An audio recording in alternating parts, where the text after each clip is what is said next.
Hello, everybody. Happy Thursday. Thank you for joining us as we continue our devotionals on the book of John. Today, we will be covering John chapter 4. I will say this is a pretty long chapter. It's about 54 verses long. And there are actually two stories that take place in this chapter. The first is probably one of the most well-known stories of the Bible, which is the story of the Samaritan woman at the well. And the second story is the story of the government official that approaches Jesus asking him to heal his son that is sick.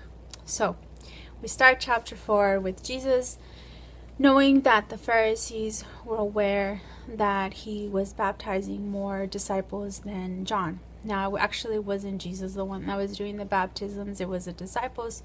But nevertheless, Jesus decides to leave Judea and to go to Galilee.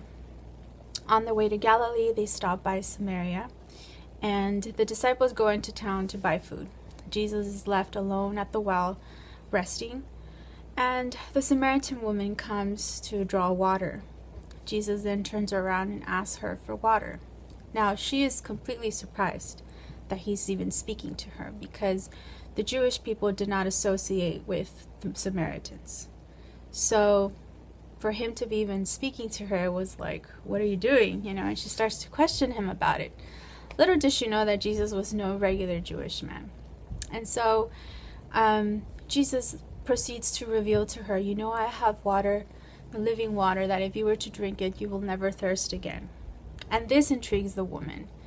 So she obviously starts to ask him questions. And Jesus then proceeds to ask her, why don't you go call your husband and bring him to me? She then turns around and says, I have no husband. And he says, you're right, you have no husband. You've been married 5 times, and the 6th man that you're with is not even your husband. Now, this completely shocks the woman, because how did Jesus know this about her? She had just met him. So she perceives that he is a prophet, and she begins to question him even more. Jesus then tells her, that he is the Messiah. And this shakes her world. She's surprised. And at that moment, the disciples come back. So she goes into town and she starts to talk to everybody. Every single person that she sees, she's telling every single person, he knew things about my life. He basically told me my whole life. And so she is out there witnessing to everybody. I think that's the most important part of this story of the Samaritan woman. Is the fact that the moment that Jesus touched her life, she didn't keep it to herself. She went out to town and she to tell every single person that she came across. And sometimes, it's a lesson for our own lives. Sometimes we have answered prayers. Jesus reveals things to us. We ask him, for a special petition, and he answers our prayer.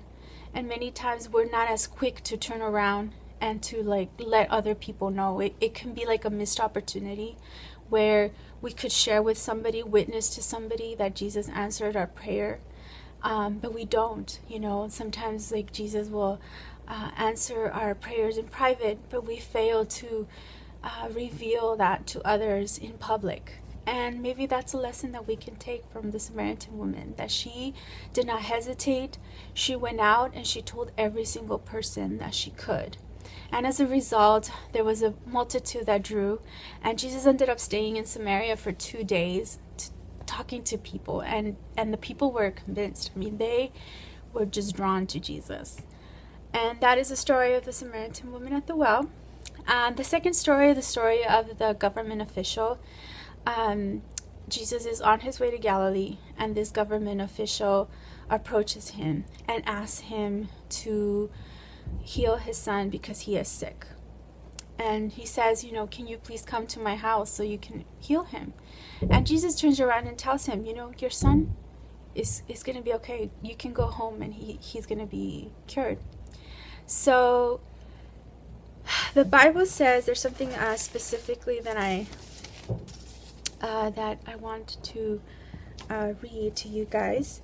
And that is the fact that the man believed the word that Jesus had spoken unto him, and he went on his way. I wanted to read it because I wanted to say it exactly as it is in the Bible. I find that very touching, because You know, we're living right now in this world of uncertainty and a pandemic that's happening in the world today. And many times, even though we are aware that, Jesus has his promises that he will protect his people, my heart, I can speak personally on a level that my heart, I know that Jesus is with us and that, I'm not alone. I can hold on to his promises. But sometimes after seeing so much on the news, my mind starts to freak out and worry, But this man, he believed. I mean, at just the words that Jesus spoke, he took him and he believed and he went home, he obeyed. And sometimes, we ourselves, like I said, we know the promises of God, but then we start to have doubt or worry. And I think in this story, we can understand that we don't have to fear, that we are in the best hands that we can be, which is in the hands of the Lord, and that we can bring our sorrows, our worries to him, and that he will take them, remove them from us. And I think that's a beautiful thing. So I hope that you guys are able to think of these things, these stories, and that we can go on the rest of the day knowing that we have a Lord who loves us, who's protecting us, and who's watching over us always. Thank you guys. Bye.